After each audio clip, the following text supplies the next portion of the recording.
इस वीडियो में हम लोग डिस्कस करने वाले हैं वोल्सोइंका का पोएम नाइट को लेकर के। ठीक है, नाइट पोएम में मैं आपको पहले लाइन बाय लाइन एक्सप्लेनेशन से पहले थोड़ा संक्षेप में बता देता हूँ नाइट पोएम है किस चीज़ को लेकर के। नाइट को यहाँ पे एक ऑप्रेसर फोर्स के साथ तुलना किया गया है, जो सबको ऑप्रेस कर रहा है, सप्रेस कर रहा है, जो सबका अत्याचार कर रहा है, शोषण कर रहा है। ठीक है, जिसके खिलाफ आप लड़ नहीं सकते, जिसका खिलाफ आप कमज़ोर हो। और नाइट को यहाँ एक फियरफुल एजेंट के तौर पे पेश किया गया है। नाइट मतलब रहस्य, नाइट मतलब डर, नाइट मतलब ईवल। ठीक है, तो ये ईविल कैसे इनेविटेबल है, इसको कैसे आप इग्नोर नहीं कर सकते और इसको कैसे आप इसके प्रति खुद को सरेंडर कर दे रहे हो, उसी के चलते पूरा पोएम है। ठीक है, so let's start now. Your hand is heavy night upon my bro. Night तुम्हारा, देखिए नाइट को यहाँ पे पर्सोनिफाई किया गया है, एक मतलब जिंदा इंसान के रूप में उसको तुलना किया गया है। और इसमें अपोस्ट्रॉफी भी है। अपोस्ट्रॉफी यानी जब आप कोई एब्स्ट्रैक्ट आइडिया को एक इंसान समझ करके उसको आह्वान करते हो, उसको बुलाते हो, पुकारते हो। ठीक है, तो नाइट, यहाँ पे नाइट को बताया जा रहा है कि तुम्हारा जो हाथ है वो बहुत भारी है। Upon my bro. ठीक है, bro in the sense I bro, या मतलब हालांकि यहाँ पे bro in the sense four head भी समझाता है। ठीक है, फोर हेड या हेड ये भी समझाता है, यानी मेरा सिर के ऊपर, मेरा ऊपर तुम्हारा जो हाथ है ना बहुत भारी है। यहाँ भारी हाथ का मतलब क्या? भारी हाथ का मतलब यहाँ ऑपरेशन। ठीक है, तुम बहुत ज़्यादा वेटी हो मेरे लिए, तुम बहुत ज़्यादा ऑपरेसिव हो मेरे लिए, तुम मुझे दबाने का कोशिश कर रहे हो। नाइट, मैं तुम्हारा भार सहन नहीं कर पा रहा हूँ। I bear no hurt mercuric like the clouds to dare. मेरे पास आई बियर नो हार्ट। ठीक है, मतलब मेरे पास ऐसा कोई हार्ट नहीं है, मेरे पास उतना बड़ा दिल नहीं है या उतना बलवान दिल नहीं है। मर्क्यूरिक का मतलब होता है, अच्छा देखिए मर्क्यूरिक का यहाँ पे दो मतलब है। एक है मर्क्यूरी जैसा, मर्क्यूरी यानी पारा। ठीक है, और दूसरा मतलब है इसका तेजस्वी। ठीक है, बहुत ज़्यादा निडर, ठीक है, साहसी, है ना, ब्रेव। तो क्लाउड्स जैसा, क्लाउड्स कैसा है? क्लाउड्स का कलर भी थोड़ा पारा जैसा होता है ना, तो इसलिए उसका पहला मीनिंग मर्क्यूरी जैसा दिखने वाला, और दूसरा है कि निडर। तो टू डेयर, डेयर मतलब साहस है। मेरा उतना तेजस्वी या बलवान दिल नहीं है, मेरा उतना साहसी दिल नहीं है कि मैं तुम्हारे साथ लड़ सकूं, मैं तुम्हारे खिलाफ खड़ा हो सकूं। ओ नाइट, तुम्हारा ऑपरेशन के खिलाफ खड़ा होने के लिए उतना ताकतवर दिल मेरे पास नहीं है। बादलों जैसे नहीं है मेरे पास, मैं बादलों जैसा तुमको ढक नहीं दे सकता, नहीं हूं मैं उतना ताकतवर, मेरा दिल उतना तेज नहीं है। एक्सैकर्बेशन फ्रॉम योर सटल ब्लो। एक्सैकर्बेशन का मतलब होता है तीव्रता। ठीक है, एक्सैकर्बेशन मीन्स इंटेंसिटी और शार्पनेस, तीव्रता, तीक्ष्णता, है ना। किस चीज का तीव्रता, किस चीज का बहुत ज्यादापन? फ्रॉम योर सटल ब्लो, तुम्हारा जो ब्लो है, ठीक है, तुम्हारा जो हल है, सटल यानी कि बहुत ही सूक्ष्म। ठीक है, ऐसा जिसको आप बहुत बढ़िया से देख नहीं सकते, बहुत बढ़िया से महसूस नहीं कर सकते, very refined, very thin. Okay, तो ये जो तुम्हारा ऑलमोस्ट वेरी फाइन ना दिखने वाला हल है, वो हल से मुझे बहुत तीव्र दर्द महसूस हो रहा है, बहुत तीव्र, बहुत तेज मुझे पेन महसूस हो रहा है तुम्हारा उस हल से। हल मतलब यहाँ एक वेपनाइज किया गया है इसको। ठीक है, कि नाइट को एज अ सोल्जर रिप्रेजेंट किया गया है, एज अ अटैकर रिप्रेजेंट किया गया है। ठीक है ना, कि वो हल उसका अस्त्र है और उस अस्त्र से वो दर्द दे रहा है पोएट को, पोएट वो नहीं सहन कर पा रहे हैं। Women as a clamp on the seas crescent. ठीक है, अब नाइट को किस चीज के साथ कंपेयर किया गया? एक वुमेन के साथ कंपेयर किया गया। कैसा वुमेन? एक जेलस वुमेन। जेलस अगला लाइन में आएगा। यहाँ पे क्या बताया गया? क्लैम। क्लैम यानी होता है आपका शेल, जो सी शेल पाया जाता है ना, ठीक है, वो है क्लैम। अब सीज क्रेसेंट, सी मतलब कि समंदर, क्रेसेंट ये का मतलब होता है आपका जो हाफ मून शेप का होता है। ठीक है, जो देखते हैं ना कि मून जब बहुत छोटा होकर के एकदम नाखून जैसा हो जाता है, उसको कहा जाता है क्रेसेंट, उस शेप को कहा जाता है क्रेसेंट। ठीक है, अर्धचंद्र जिसको कहते हैं हम लोग। तो अब सी का क्रेसेंट यानी जब मून नाइट स्काई में मून शाइन कर रहा है, ठीक है, उसका एक जो रिफ्लेक्शन है ना वो आपका समंदर का पानी में पड़ता है। ठीक है, तो उसी को सीज क्रेसेंट बोला जा रहा है। ठीक है, अब वुमेन एज ए क्लैम, ठीक है, एक शेल जैसा, ठीक है, पूरा सी का क्रेसेंट में, ठीक है, झलमलाता हुआ, मून का रोशनी से झलमलाता हुआ समंदर का पानी में एक सी शेल जैसा मैंने तुम्हें देखा है। किसको देखा है? नाइट को देखा है। जेलस आई, मैंने तुम्हारा जेलस आई को देखा है अपनी जेलस आंखों से, ठीक है। Quench the seas fluorescence, fluorescence का मतलब होता है ब्राइटनेस, बहुत एक्सेसिव ब्राइटनेस, जैसे इसको आप इनकैंडिसेंस भी कह सकते हो। जैसे देखते हो ना कि कोई लाइट जैसे खास करके हम लोग जो एलईडी लाइट जलाते हैं तो एकदम चारों तरफ एकदम किरण ही किरण हो जाता है, तो वैसे ही फ्लोरेसेंस मतलब वेरी ब्राइटनेस। ओके, तो जाहिर सा बात है जब चांद का रोशनी आकर के गिरेगा रात में तो आसपास और कोई रोशनी का सोर्स होता नहीं है, तो वहीं चांद का रोशनी जब गिरता है समंदर में तो लगता है जैसे पूरा समंदर एकदम आलोकित हो गया, एकदम उज्जवल हो गया, ठीक है ना।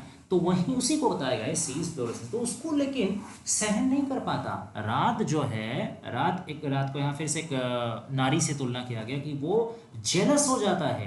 क्यों जेलस हो जाता है? उसको रोशनी पसंद नहीं, नाइट को रोशनी पसंद नहीं। नाइट को क्या पसंद है? नाइट को डार्कनेस पसंद है, ठीक है।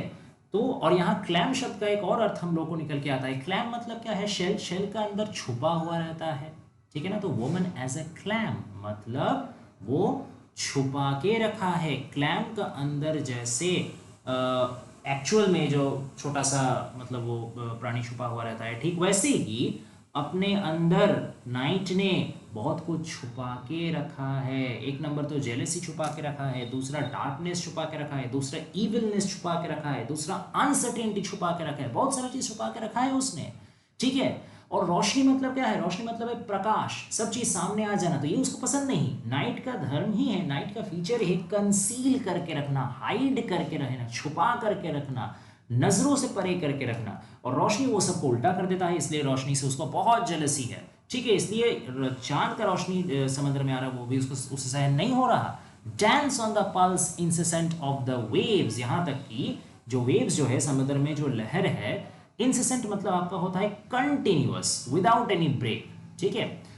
पल्स, पल्स यानी आपका जो हम लोग का पल्स रेट, जैसे हम लोग चेक करते हैं ना कि किसी का मतलब सही से हार्ट रेट चल रहा है कि नहीं, वही पल्स।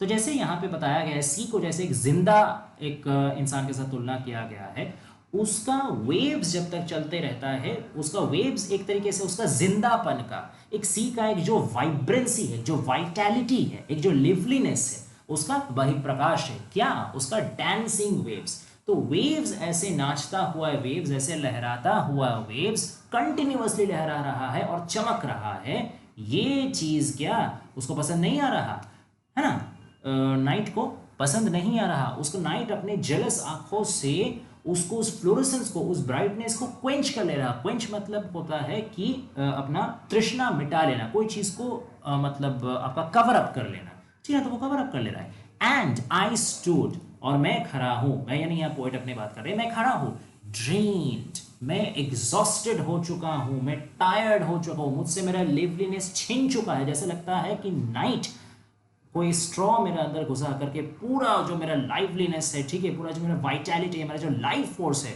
उसको पी गया है, मुझसे चूस लिया है, ठीक है। I am sucked up, I am exhausted, okay. Submitting like the Sands, ठीक, मैं खुद को सबमिट कर दे रहा हूं, मैं खुद को सरेंडर कर दे रहा हूं, ठीक है, मैं हार मानता हूं। ठीक वैसे ही जैसे आप अगर अपनी मुट्ठी में रेत लेंगे और रेत को कस के पकड़ने की कोशिश करेंगे, कितना भी आप कस के पकड़िए ना क्यों, वो ठीक नीचे गिर ही जाएगा। रेत खुद को सरेंडर कर देता है, वो खुद को इंटीग्रिटी नहीं कर पाता, खुद को कंसोलिडेट नहीं कर पाता। ठीक वैसे ही मैं भी अब खुद को और इंटीग्रेट नहीं कर पा रहा हूँ, मैं भी खुद को कंसोलिडेट नहीं कर पा रहा हूँ। क्यों नहीं कर पा रहा हूँ? क्योंकि नाइट इतना ज़्यादा फोर्सफुल है, नाइट के सामने मेरे पास कोई ऑप्शन ही नहीं है सरेंडर करना छोड़ करके। Blood and brine coursing to the roots, मेरा खून पसीना चल जा रहा है। ब्राइन यानी होता है सॉल्टी वाटर। अब सॉल्टी वाटर का यहाँ दो इम्प्लीकेशंस है, एक क्योंकि सामने ही सी है, ठीक है, तो सी का सॉल्टी वाटर उस लिहाज से एक ब्राइन, और एक हम लोग का जो पसीना होता है उसमें भी थोड़ा सॉल्ट होता है, तो यहाँ स्वेट भी समझाया गया है। ब्राइन का दो अर्थ है यहाँ पे। तो क्या है कि जो खून पसीना है वो एकदम कोर्सिंग टू द रूट्स, वो एकदम जड़ों तक खून पसीना मेरा निकल करके समा जा रहा है। कोर्सिंग यानी चल जा रहा है, रूटेड आउट हो जा रहा है, ठीक है ना। क्यों? क्योंकि नाइट से मैं लड़ नहीं पा रहा हूं, नाइट मेरा सारा शक्ति को सोच ले रहा है, ठीक है। नाइट, फिर से बता रहे हैं, night you rain serrated shadows through dank leaves. अब देखिए, अब एक बहुत ही भयंकर एक जैसे वॉरफेयर का इमेजरी यहाँ पे यूज़ किया जा रहा है, बैटलफील्ड इमेजरी यहाँ पे यूज़ किया जा रहा है। क्या वो बैटलफील्ड इमेजरी है? सिरेटेड शैडो। सिरेटेड यानी होता है शार्प, ठीक है। आप देखे होंगे एक तरीके का नाइफ आता है, ठीक है, जिसका आपका एक साइड है ना काफ़ी मतलब एकदम प्लेन नहीं होता, ठीक है, उसमें काफ़ी कर्व्स होते हैं, ठीक है। वो उसके जो शार्पनेस है उसको और बढ़ा देता है, ठीक है ना, उसको कहते हैं सिरेटेड। एकदम खाँच काटा टाइप का नाइफ होता है ना। तो वैसे ही शैडोज को वो क्वालिटी दे दिया गया है, वो सिरेटेड टाइप का क्वालिटी, वो कटिंग टाइप का क्वालिटी, वो उतना ही धारदार विशेषता कि जैसे नाइट अपना शैडो को कास्ट कर रहा है। नाइट हर चीज़ में अपना जो परछाई है वो अपना परछाई को जो फेंक के मार रहा है, जो परछाई जैसे जिसके ऊपर पड़ रहा है उसको काट दे रहा है, ठीक है ना। डैंक लीव्स, डैंक का मतलब होता है एकदम भीगा हुआ, ठीक है, भीगा हुआ पत्तों का थ्रू वो क्या कर रहा है, अपना परछाई को फेंक रहा है। जहां परछाई फेंक रहा है परछाई काट दे रहा है। टिल कब तक फेंक रहा है वैसे, कब तक वैसा कर रहा है? bathed in warm suffusion of your dappled cells, sensations pained me। तो जब तक कि नहला नहीं जा रहा है सब कुछ, किस चीज से नहला जा रहा? Suffusion, warm suffusion of your dapple. Suffusion मतलब एक आप सब चीज को एक आवृत कर लेना, एक आच्छन कर लेना, ठीक है, ढक देना, एक तरीके से घेर लेना। और वार्म क्यों कहा जा रहा है? क्योंकि इसमें एक हीट है। किस चीज का हीट? ये हीट एक तरीके से पावर को रिप्रेजेंट करता है, एंगर को रिप्रेजेंट करता है, वाइटैलिटी को रिप्रेजेंट करता है, और एक सिंबॉलिक अर्थ में यह फायर को भी रिप्रेजेंट करता है। किस चीज का फायर? डिस्ट्रक्टिव फायर, जो फायर सब चीज को तहस नहस कर दे सकता है। नाइट का शैडो में भी उतना ही पावर है कि वो सब चीज को तहस नहस कर दे सकता है। That is very very destructive in a sense. यही समझाने का कोशिश किया गया है। ओके, अब किस चीज कैसा सफ्यूजन? वार्म सफ्यूजन वो तो बता दिया गया, लेकिन किस चीज का सफ्यूजन? कौन चीज आके ढक दे रहा है? Of your dapple cells. Dapple का मतलब होता है डॉटेड, ठीक है, डॉटेड। तो सेल्स, अब सेल यानी एक तो आप जो बॉडी का बहुत छोटा पार्ट होता है उसको आप सेल मान सकते हैं। सेल का एक और अर्थ होता है बहुत छोटा छोटा घर, कंपार्टमेंट, ठीक है। तो यहाँ दोनों ही अर्थ को समझ सकते हैं। देखिए, नाइट जब अंधेरा होता है तो काफ़ी ओपेकनेस छा जाता है। ओपेकनेस से यानी सही से दिखाई नहीं पड़ता है, ठीक है। ऐसे आपको लगेगा, आप अगर दूर से देखेंगे या पूरा अंधेरा छा जाएगा तो आपको कोई भी चीज़ बहुत क्रिस्टल क्लियर नजर नहीं आएगा। ऐसा लगेगा जैसे थोड़ा सा डॉटेड टाइप का है, ठीक है ना, थोड़ा सा धुंधलापन है। तो उसी चीज को यहाँ पे डैपल्ड सेल्स के साथ तुलना किया गया। जैसे लगेगा कि कोई भी चीज बहुत छोटा धुंधला धुंधला डॉट देके बना हुआ है, ऐसा लगेगा, ठीक है। नंबर 1 ये डैपल्ड सेल्स। नंबर 2 कि बहुत सारे नाइट जैसे अपना एक एक जो सिरेटेड शैडो है, एक एक जो अपना अंधेरा है, एक एक जो अपना परछाई है, जैसे उसको एक एक कमरा बना के भेज रहा हो, एक एक उसको जेल बना के भेज रहा हो, एक एक। अच्छा, सेल का एक मतलब आपका जेल भी होता है, ठीक है। जैसे मतलब जेल का जो कमरा है तो उसको भी हम लोग सेल बोलते हैं। तो इस सेंस भी आप यहाँ पे इनहैबिट कर सकते हैं कि जैसे अंधेरा क्या कर रहा है, हम लोग को कैद कर ले रहा है, अपना गिरद में ले रहा, इनकार्सिनेट कर ले रहा, लॉकअप कर ले रहा हम लोग को, ठीक है ना। सेंसेशंस पेन्ड मी, और ऐसे धारदार परछाइयों से, ठीक है। अच्छा, अब एक चीज और, ये जो डैंक लीव्स बताया गया था ना कि भीगा हुआ पत्ता, ये लेकिन बारिश से भीगा हुआ नहीं है। ये किस चीज से भीगा हुआ है? परछाई से। बताया गया था ना कि नाइट यू रेन सिरेटेड शैडोज, तो पानी वाला बरसात से नहीं भीगा है, ये जो धारदार परछाई का बरसात हुआ है उससे भीग गया है, यानी कि पत्तों भी पूरा अंधेरा अंधेरा छाई हुई है, ठीक है ना। तो सारा तरफ अंधेरा है, अंधेरा सब चीज को कैद कर लिया है। ये जो एक सेंसेशन है, ये जो एक मतलब चारों तरफ मेरा परिवेश सृष्टि हो गया है ना, या अंधेरों वाला, ये मुझे बहुत दर्द दे रहा है, ये मुझे सही से जीने नहीं दे रहा है, ये मुझे एक कंफर्ट फील करने नहीं दे रहा है, ये मुझे सफोकेट कर रहा है। Okay, faceless silent as night thieves. ये फेसलेस है, इसका कोई चेहरा नहीं है, ठीक है। ये साइलेंट है, ये कोई आवाज नहीं कर रहा। रात जब अपना परछाई फेंकती है, रात जब आता है, कोई आवाज करके नहीं आता है, रात का कोई चेहरा नहीं होता है। What does that mean? That means it is unidentifiable. ये इसको पहचाना नहीं जा सकता, ये रहस्यमय है, ठीक है। और इसी वजह से ये इतना एक मुश्किल दुश्मन है, जिस दुश्मन को आप पहचान ही नहीं सकोगे, लोकेट ही नहीं कर सकोगे, उसका साथ लड़ना कितना डिफिकल्ट है कि नहीं। इसीलिए यही तो नाइट का पावर है, it can conceal itself but nobody else can conceal themselves from it. Night से कोई बच नहीं सकता, नाइट लेकिन सबसे बच करके अपना चेहरा छुपा करके आ सकता है, ठीक है ना। ठीक है, जैसे चोर आता है, जैसे रात के अंधेरे में चोर आता है, चोरी करके डकैती करके लेके जाता है, नाइट भी आता है सबका अनजाने में, ठीक है ना। हाइड मी नाउ, मुझे छुपा लो, when night children haunt the earth I must hear none. जब रात के children haunt the earth, haunt यानी मतलब चारों तरफ आपका चल फिर करना, ठीक है, एक तरीके से पूरा जगह को घेर लेना, है ना। तो जब पूरा धरती को घेर लेते हैं नाइट के चिल्ड्रन, तब मुझे छुपा लो, मुझे किसी का भी आवाज़ नहीं सुनाई पड़ना चाहिए। वो जो नाइट चिल्ड्रन है ना, उनसे मैं बहुत डरा हुआ हूँ, एक का भी आवाज़ मुझे सुनाई देना नहीं चाहिए, मुझे प्लीज़ कहीं छुपा लो, मुझे प्लीज़ उनसे दूर कर लो। अब नाइट चिल्ड्रन मतलब कौन? नाइट चिल्ड्रन मतलब जितना भी इविलनेस नाइट से रिलेटेड है। अब नाइट में बहुत सारा अनसोशल काम होता है, जैसे मैंने चोरी डकैती बोला, ये भी एक अनसोशल काम है। बहुत सारा क्राइम नाइट में होता है। और मान लीजिए नाइट में कोई क्राइम नहीं भी हुआ, तो नाइट में आप एक डार्क नाइट में आप अकेले खुद को सेफ महसूस नहीं करेंगे। भले कोई आपसे चोरी ना करे, भले कोई आपसे अनसोशल काम ना करे, भले कोई आपको ऐसा क्रिमिनल एक्टिविटी ना हो, लेकिन वो एक माहौल ही ऐसा बन जाता है ना कि आप उसमें कंफर्टेबल फील कर ही नहीं सकते हो। नाइट मतलब ही फियर, नाइट मतलब ही डर, नाइट मतलब ही एक इविल, एक डेंजर। तो इस सारी चीज़ों को यहाँ पे मिला करके नाइट चिल्ड्रन बताया जा रहा है। तो इन सब चीज़ों को उससे मुझे बचा लो, मुझे नहीं सुनना है। लेकिन फिर देखिए जो आखिरी लाइन है पोएम का, वो बता दे रहा है कि कितना भी आप जद्दोजहद कर लो, नाइट से बच नहीं सकोगे। Why? Because these misted cells will yet undo me. कोई फर्क नहीं पड़ता मैं कितना भी बचाने का कोशिश कर लूँ, कितना भी मदद का गुहार लगाऊं, ये जो मिस्टेड सेल्स है ना, मिस्टेड का मतलब होता है कोहरा में छुपे हुए, कोहरा भरे हुए, यानी रहस्यमय, अनआइडेंटिफाइबल। फिर से देखिए सेल्स का प्रयोग हुआ, एक बार ये पूरा पोएम में दो बार सेल्स का प्रयोग है। एक बार डैपल्ड सेल्स बताया गया, एक बार मिस्टेड सेल्स बताया गया। दोनों ही ऐसा एडजेक्टिव है, दोनों ही ऐसा डिस्क्रिप्शन है जो प्रकाश से ज्यादा कंसीलमेंट को बढ़ावा देता है, छुपाने को बढ़ावा देता है, रहस्य को बढ़ावा देता है, क्योंकि यही तो रात का परिचय है। रात का परिचय प्रकाश से नहीं, रहस्य से है।